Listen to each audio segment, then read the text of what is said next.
Hello friends, welcome back. In this tutorial we will study about entity type. An entity type defines a collection of entities that have same attributes.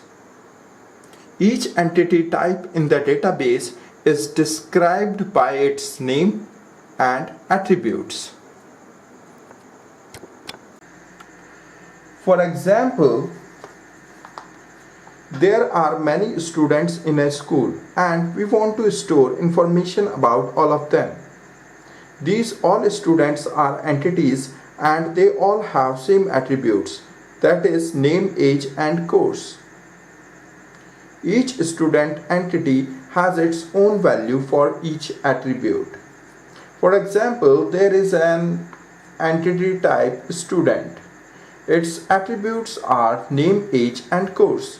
Now, there is an entity S1 of student entity type. Value of its age attribute is 12. Value of its name attribute is Jimmy and value of its course attribute is science.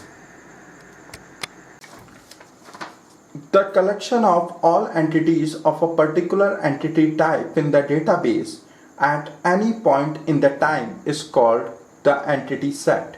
Usually entity set and entity type have same name. For example, student refers to both a type of entity and set of all student entities in the database.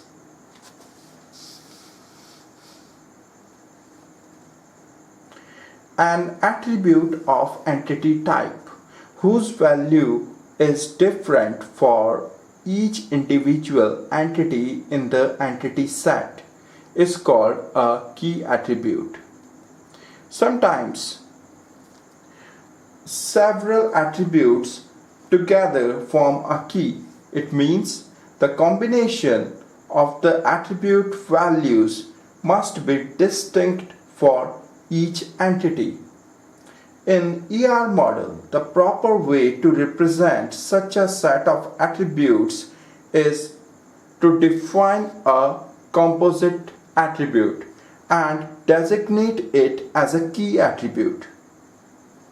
Such a composite key must be minimal.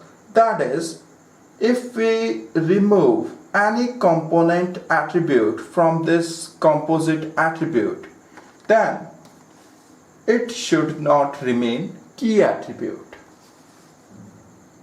Thank you very much.